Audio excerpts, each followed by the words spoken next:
हम लोग देख रहे हैं वन पर्व के अध्याय संख्या 7वें से। चलिए, बहुत इंटरेस्टिंग आज की इस कथा में हम देखने वाले हैं कुछ महत्वपूर्ण चीज और कुछ महत्वपूर्ण शिक्षाएं हमको शिला व्यास मुनि इन कथाओं से सिखा रहे हैं। कल हमने देखा, क्या देखा कि विदुर जी वापस आ गए। नैत्य ऋषि, नैत्य ऋषि कह रहा हूँ, वे धृतराष्ट्र ने संजय को भेजा और भाई से विरह के कारण और थोड़ा सा भय भी था कि अगर विदुर जी चले गए पांडवों के तरफ तो पांडव बहुत ही बलशाली हो जाएंगे। इसलिए भी विदुर जी को बुला लिया। एक ही तो व्यक्ति था जो कि कम से कम निडर होकर के बोलता तो था, है ना। हमारे जीवन में भी कोई एक व्यक्ति होना चाहिए, है ना, गुरु होना चाहिए जो कम से कम सही रास्ता तो दिखा दे, है ना। भले फॉलो करे या ना करे, कोई तो ऐसा व्यक्ति होना चाहिए। अगर हमारे जीवन में ऐसा कोई व्यक्ति है जो हमको निडरता से मतलब बिना डरे एज इट इज बोल दे रहा है, हम बहुत फॉर्चुनेट हो, है ना, कि कम से कम ऐसा व्यक्ति है ना, कि जो मुझे एज इट इज बता रहा है। तो धृतराष्ट्र जो है, विदुर जी जब वापस आ गए तब यहाँ पे खलबली मच गई किसी के जगह। कौन है? हमारे वही चार दुष्ट व्यक्ति। इनका मन में तो कभी भी दुष्टता कम ही नहीं होती है, जितना भी कह लो। हुआ क्या?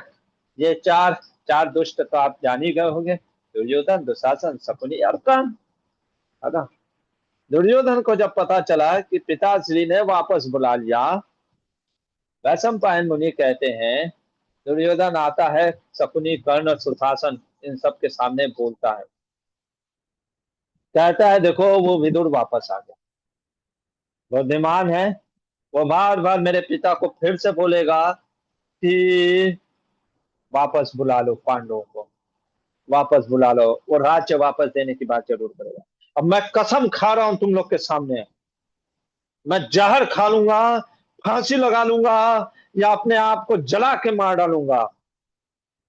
ऐसे जो बोलते हैं ना, उसको सही में जहर खा करके मर जाना चाहिए। मतलब तू मर जाएगा तो ज्यादा अच्छा है ना, क्योंकि तेरे मर जाने से राज्य बच जाएगा। ऐसे अगर कोई बच्चा बोलता है ना कि मुझे आईफोन दिलाओ, आईफोन दिलाओ, नहीं तो मैं जहर खा लूंगा, सही में कहना चाहिए कि जा जहर खा। बहुत हार्श वर्ड है लेकिन रियलिटी है, नहीं तो ऐसे लोग ये इमोशनली ब्लैकमेल करते हैं। अब होता क्या है कि हम ऐसे पापी दुष्टों को प्रसन्न करने के लिए कुछ भी करने को तैयार हो जाता है। अब शकुनी क्या बोलता है, देखो बेटा मैं जितना जानता हूं, है ना, नहीं, पांडव कभी अपने आप को, है ना, अधर्म में नहीं डालेंगे, है ना। वो कुछ भी हो जाए पर अधर्म नहीं करेंगे, है ना, कहते हैं। क्यों वो अधर्म नहीं करेंगे, क्यों, आपको इतना क्यों विश्वास है? तो शकुनी कहता है कि देखो मैं धर्मराज युधिष्ठिर को जानता हूँ। धर्मराज युधिष्ठिर कुछ भी हो जाए पर वो इस तरीके से कार्य नहीं करता है। और अगर तुमको लगता है कि मान लो विदुर जी के कहने पे तुम्हारे पिता ने वापस बुला भी लिया, तो हम कुछ ना कुछ करके किसी भी प्रकार से फिर से मैं जुआ खेल करके हरा दूंगा। तो शासन ने भी कहा मामा जी सही बात बोल रहे हैं ना, मुझे तो बात अच्छी लगी। कर्ण बोलता है ना, वो अपनी राय देता है, कहता है कि देखो, है ना, जो मामा जी बात कह रहे हैं मुझे भी वही सही लग रही है ना। वो कभी पांडव कभी अपना खास करके युधिष्ठिर अपने वचन से कभी नहीं थे। पर वैशम पायन जी कहते हैं कि कर्ण ने देखा, क्या देखा, कि जो दुर्योधन है वो अभी भी, मतलब उसको प्रसन्नता नहीं हो रही है। मतलब आदमी के चेहरे से झलक जाता है ना। तो हम कभी कभी व्यक्ति को प्रसन्न करने के लिए कुछ भी नीच काम करने को तैयार हो जाते हैं। कर्ण कहता है, क्रोध में आकर के कहता है ना, इसीलिए मैंने आपको ये पिक्चर दिखाया जिसमें वो क्रोध में, दुर्योधन के प्रति क्रोध नहीं हो रहा है। वो कह रहा है हम सभी को दुर्योधन के लिए कार्य करना चाहिए, सब लोग आलस छोड़ो। अगर दुर्योधन चाहता है तो हम सभी अभी कवच पहन करके चलते हैं युद्ध करने के लिए, मार करके आते हैं उसी जगह पे। ना रहेगा बांस, ना बजेगी बांसुरी, है ना। चलो अभी निकल करके खत्म कर देते हैं कहानी, वेट क्यों करना। एक चीज समझ में हमको आता है, देखो दुर्योधन को राज्य मिल गया, है ना, फिर भी मन में संतुष्टि नहीं। जैसे हिरण्यकशिपु को आप देखो तो पूरा विश्व, पूरा संसार उसका गुणगान करता था, बस एक ही कोई नहीं गुणगान करता था, उसका बेटा। अब उसमें वो परेशान हो गया, अरे ऐसा कैसे। यानी कहने की बात क्या है, इवन दो आपको सब कुछ मिल जाता है फिर भी आपको मन में संतुष्टि नहीं रहेगी, क्योंकि वो पाप से कमाया हुआ धन है। चलो मध्वाचार्य अपने महाभारत तात्पर्य निर्णय में कहते हैं, जब ये लोग बिना किसी ज्ञान के, है ना, छन्नोपधेन एवं सससूत जाययू, जा रहे थे बिना किसी के ज्ञान के मारने के लिए, तो व्यास मुनि, है ना, वो तो स्वयं विज्ञाय तेषा गमना समस्त लोकांतरात्मा परमेश्वर ईश्वर, ईश्वर है, परमेश्वर है व्यास मुनि। जान गए क्या चल रहा है इनके मन में, आते हैं रोकने के लिए। कारण क्या है रोकने के लिए, वो भी आपको पता चल जाएगा, पहले पहले क्या बोलते हैं देखते हैं।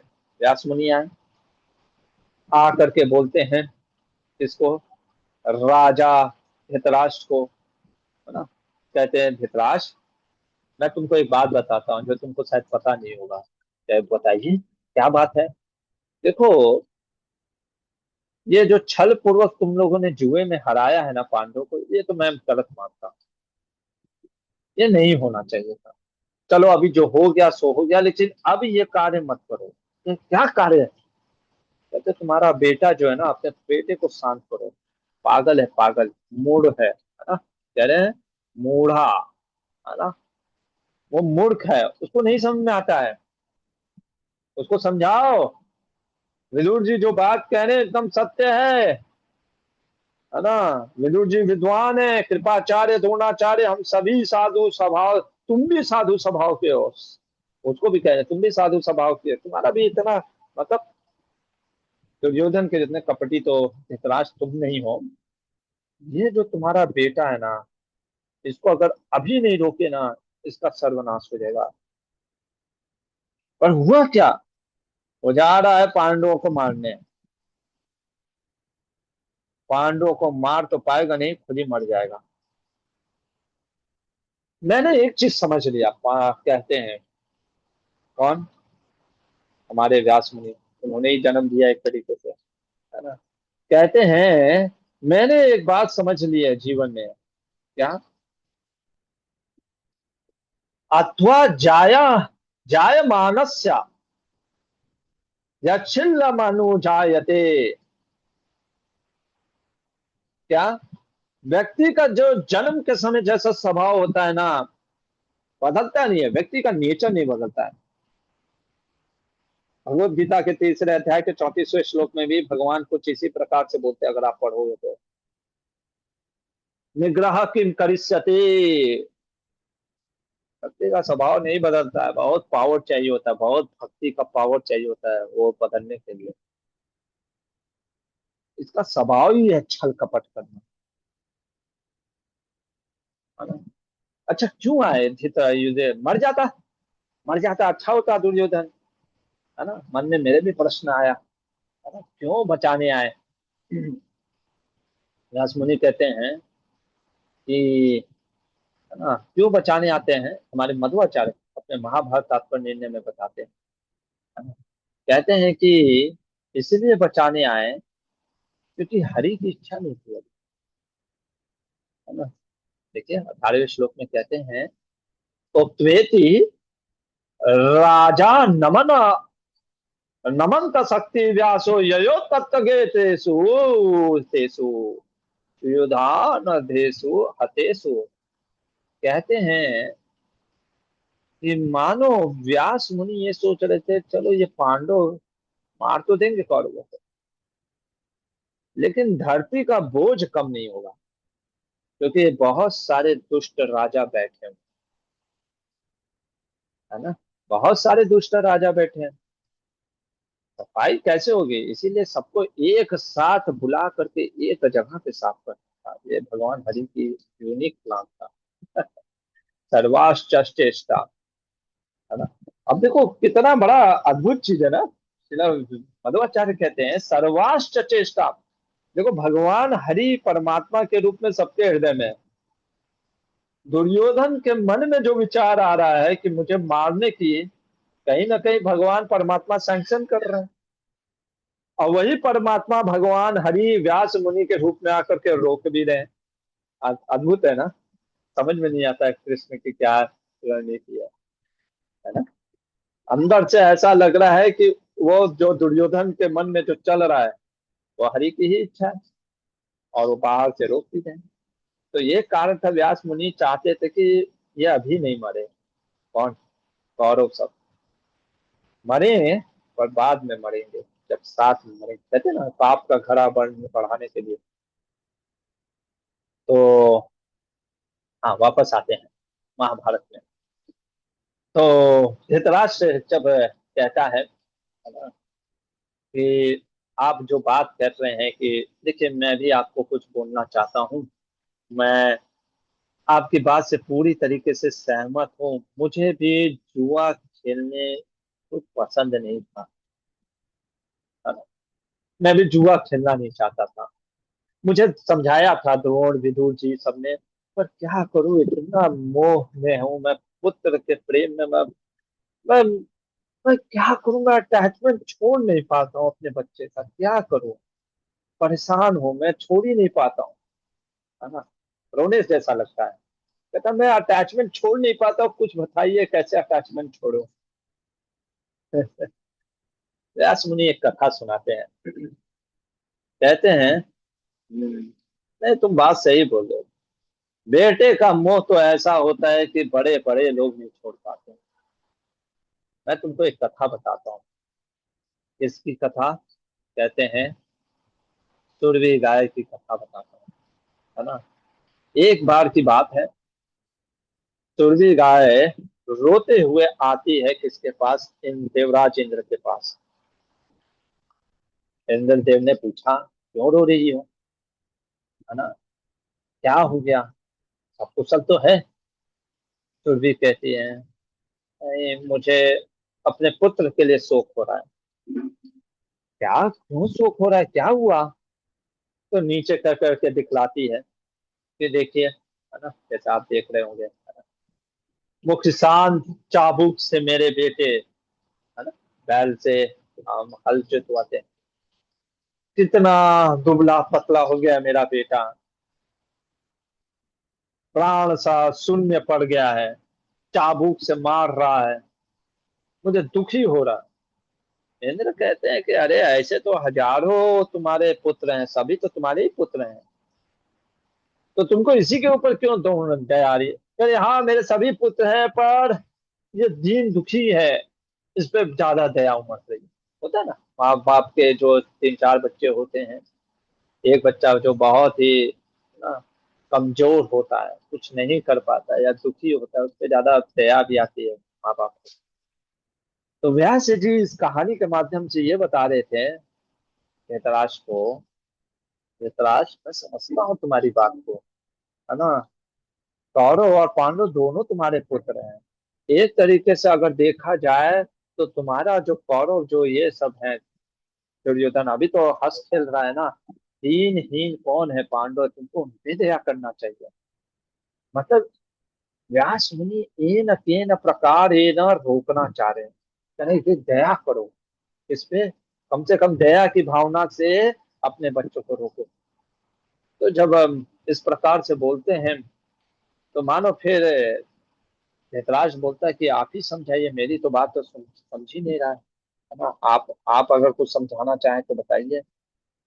आह, धृतराष्ट्र कहते हैं, जब धृतराष्ट्र बोलते हैं कि आप समझाइए, तो हमारे व्यास मुनि कहते हैं नहीं मैं नहीं समझाऊंगा, है ना। ठीक है, उसको नहीं समझना है ना समझे, मैं तो नहीं समझाऊंगा। क्यों नहीं समझाऊंगा, है ना। प्रश्न उठता है कि भाई क्यों आप नहीं समझाएंगे? तो श्रीपाद मध्वाचार्य कहते हैं है ना, कि वो बात ही नहीं करना चाहते, क्योंकि एक योजना, क्योंकि मैत्रेय ऋषि आ रहे थे। व्यास मुनि ने सोचा कि मैं हस्तक्षेप नहीं करता हूँ, मैत्रेय मुनि आ ही रहे हैं, है ना। तो उन्होंने कहा कि मैत्रेय ऋषि आ रहे हैं, वो समझाएंगे। मैत्रेय ऋषि आते हैं, है ना। अब मैत्रेय ऋषि जब आए तो धृतराष्ट्र ने मैत्रेय ऋषि को बोला, पहले उनको बुलाया और उनको बैठाया, फिर अपने बच्चे दुर्योधन को भी बुलाया। दुर्योधन को बुलाया और दुर्योधन को साथ में बैठा करके रखा। व्यास जी तो चले गए थे। धृतराष्ट्र को पता था कि मैत्रेय ऋषि अभी पांडवों से मिल करके आ रहे हैं। पूछते हैं कि कैसे हैं मेरे पुत्र पांडव लोग, है ना, और आप मुझे बताइए मुझे क्या करना चाहिए। आप, आपका जो प्रेम है, स्नेह है, वो हम सभी के ऊपर हमेशा मिलता रहा है। मैत्रेय ऋषि ने कहा, सुनो राजन, मुझे बड़ा दुख हुआ। मैं गया था, है ना, तीर्थों की यात्रा कर रहा था, कुरुक्षेत्र गया, कुरुक्षेत्र से वापस जब काम्य बन गया, वहां युधिष्ठिर से मिला। युधिष्ठिर और पांडवों को देख करके मुझे बहुत दुख हुआ। तुम्हारे पुत्रों ने बहुत गलत किया। युद्ध जैसा अधर्म, उसमें भी छल से उनको हराया। ये मुझसे नहीं रहा, है ना। और तुम्हारे होते हुए, भीष्म के होते हुए, तुम्हारे पुत्रों में वैर हो रहा है। वो भी तो तुम्हारे पुत्र है ना, पांडव भी, है ना। तुमको ये सब नहीं करना। हर बार की तरह रोना, किसका? धृतराष्ट्र का। कहता है मैं क्या करूं, मैं पुत्र के मुंह में बहुत बंधा हुआ हूं। आप ही इसको कुछ समझाइए, मेरा तो कुछ सुनता नहीं है। मैं क्या करूं, आप ही कुछ बताइए, कुछ समझाइए इसको, है ना, कुछ आपकी बात मान ले। मैं तेरी सी दुर्योधन को कहते हैं, दुर्योधन मेरी बात सुनो, पांडवों से बैर करना छोड़ो, है ना। तुम्हारा भी इसमें भला है और पूरे कुरुवंश का भी भला है ना। पांडव बहुत ही पराक्रमी है, युद्ध में बहुत ही बलशाली है, और विशेषकर ये जो भीम है, 10,000 हाथियों का बल रखता है। तुमने तो देखा ही है उसने किस प्रकार से हिडिंबासुर, बकासुर का वध किया है। और तुमने ये भी देखा है कि जरासंध को उसने किस प्रकार से मारा था, है ना। साथ ही साथ उनके साथ हमारे वासुदेव भगवान श्री कृष्ण भी हैं। करेक्ट, कृष्ण का कृपा है। और मैं तुमको एक और चीज बताता हूँ, अभी जस्ट का लेटेस्ट न्यूज, ब्रेकिंग न्यूज, तुमको अभी पता नहीं होगा। ब्रेकिंग न्यूज ये है कि भीम ने अभी जस्ट एक किमिर करके राक्षस को पटक करके, पर्वत के समान भयंकर था, उठा के पटक करके चूर चूर करके मारा है। पशुओं की तरह मारा है उसको। जस्ट अभी का न्यूज है, मैं देख करके आया हूँ, मैं अभी सुनकर देखा हूँ, वहां पे मारा है उसको। समझ रहे हो? इसलिए मेरी बात मानो, शांति से रहो, मिल करके रहो। मैत्रेय मुनि की बात सुन करके ना, दुर्योधन को बात समझ में आई। दुर्योधन अपना जैसे ताल ठोकने लग गया जांग पे, है ना। दुर्बुद्धि। एक चीज आप जीवन में सीख लो इस कथा से, है ना। जीवन में कैसा होता है ना, कई बार स्टूडेंट, है ना, कई बार माता पिता कहते हैं जैसे, प्रभु जी मेरे बच्चे को भी सुधार दीजिए, है ना, थोड़ा सा भक्ति में लगा दीजिए। देखिए ना और कंपेयर करते हैं, मदर फादर अगर डिवोटी है, अरे वो प्रभु जी जानते हैं, वो भक्त, वो माता जी, वो प्रभु जी के भक्त पे कितने सुंदर भक्ति कर रहे हैं, फूला माला जप कर रहे हैं, इनिशिएशन भी हो गया, मेरा बच्चा तो कुछ कर ही नहीं रहा है ना। और जबरदस्ती लगा देते हैं, और बच्चे का सुनने की इच्छा होती है, तो आप छोटे बच्चे को सुना सकते हो, गुरुकुल के जैसे 8 9 10 साल के बच्चे, बड़े बच्चे को आप जबरदस्ती नहीं सुन, आप किसी को जबरदस्ती बैठा करके सुना नहीं सकते, है ना। ये हमको समझना पड़ेगा। मॉनिटरिंग, मेडिएटिंग, है ना, ये सब है, ठीक है। जैसे मॉनिटर करना, है ना, मॉनिटर करना, जैसे हम किसी को मॉनिटरिंग करते हैं, केयर करते हैं ना, बेबी का कंसर्न होता है, तो एक होता है मॉनिटरिंग करना, है ना। एक होता है मेंटरिंग करना, मेंटरिंग, मेंटरिंग मेंटर होते हैं ना।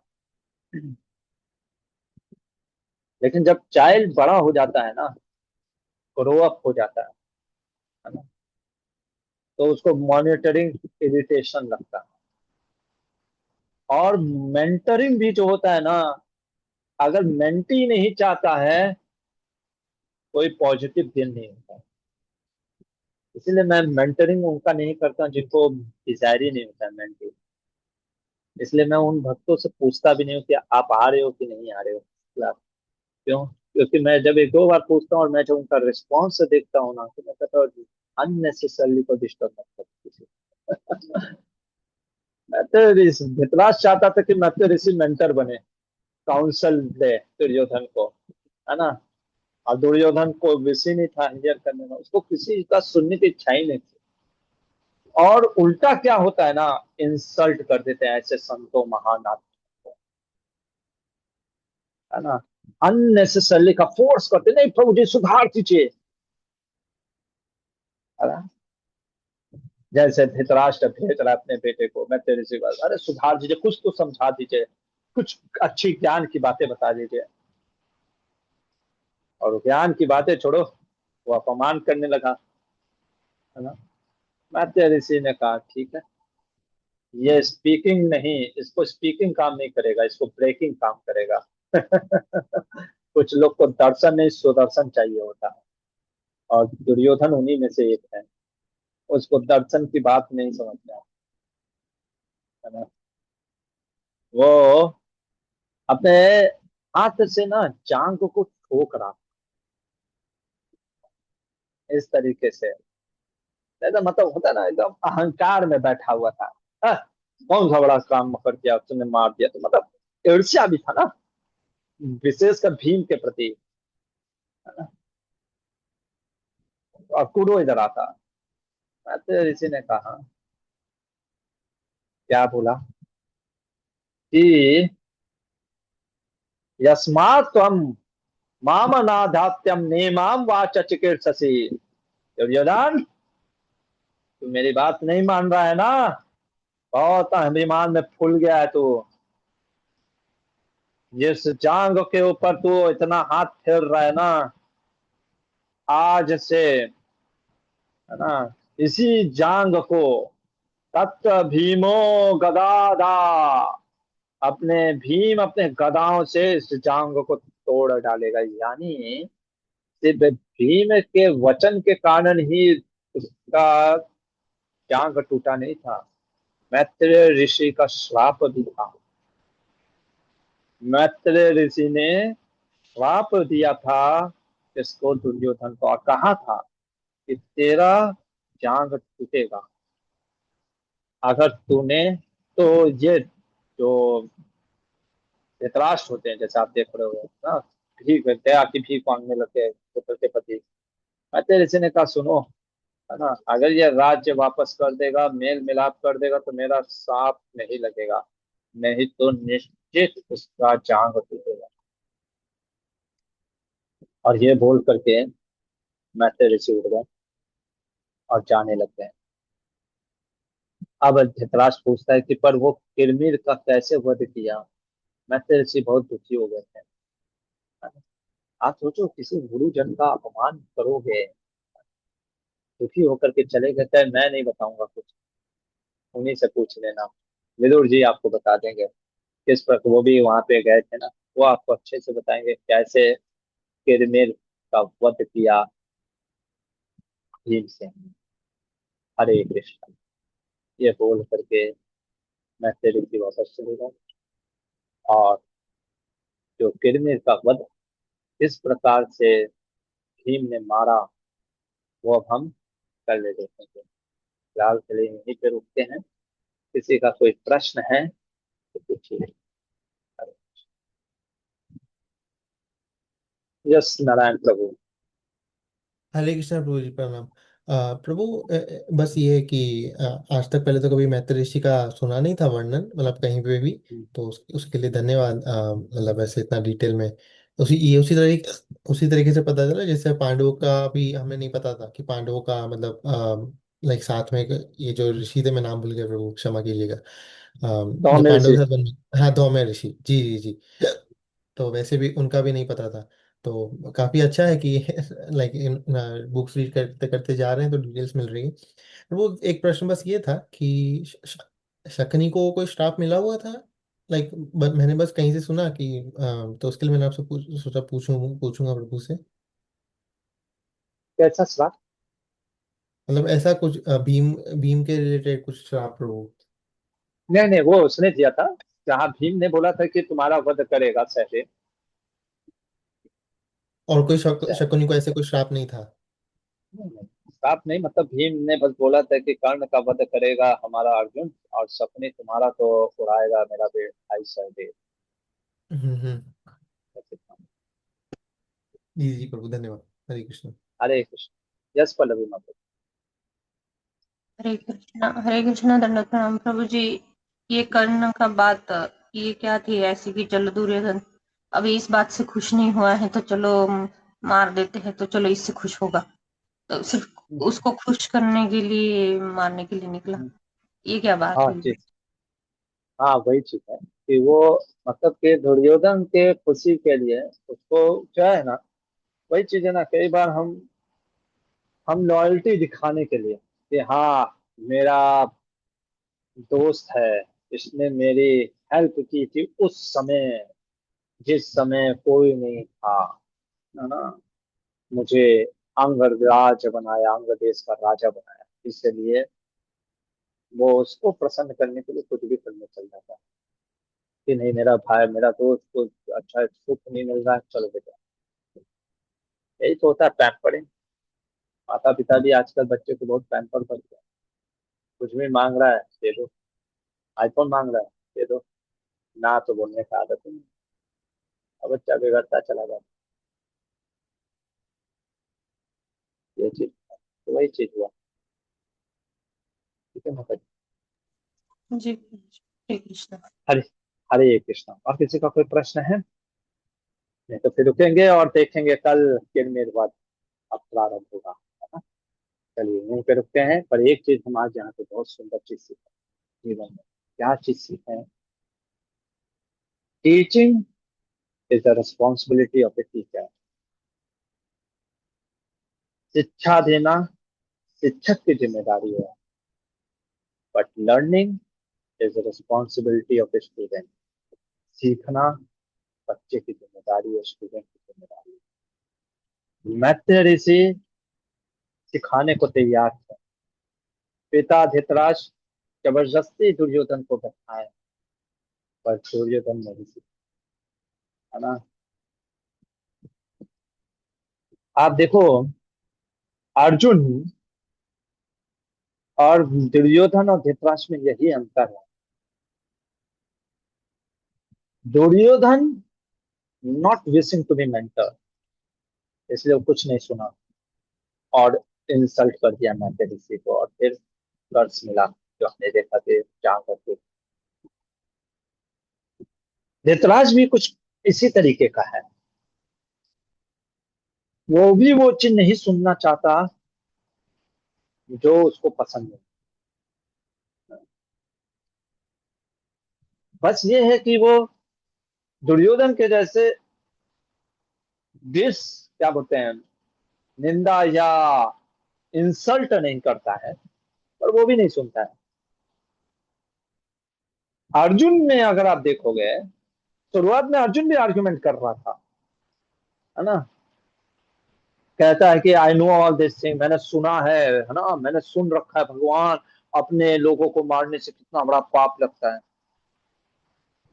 हाँ?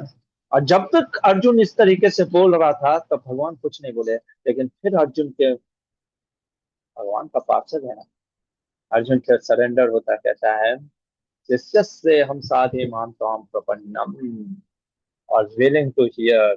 और फिर भगवान बोलना स्टार्ट करते हैं, असोचंत अनुशोचस्व प्रज्ञावादां च भाषसे कथा सो न गवासो नाथो शोचन्ति पंडिता। पने मूर्ख बोल देते। तो अर्जुन ने हियर किया, एनलाइटन हो गया और एक्सपीरियंस किया वो गीता के अनुभव को। तो जिंदगी में ये चीज याद रखिएगा, टीचर तो आपको टीचिंग करने की रिस्पॉन्सिबिलिटी, उसका रिस्पॉन्सिबिलिटी है शिक्षा देना, है ना। मेरी रिस्पॉन्सिबिलिटी आपको क्लास देना, आपकी रिस्पॉन्सिबिलिटी है कि आप क्लास आते हैं कि। महाभारत ग्रंथ की जय। शिला प्रभुपाद की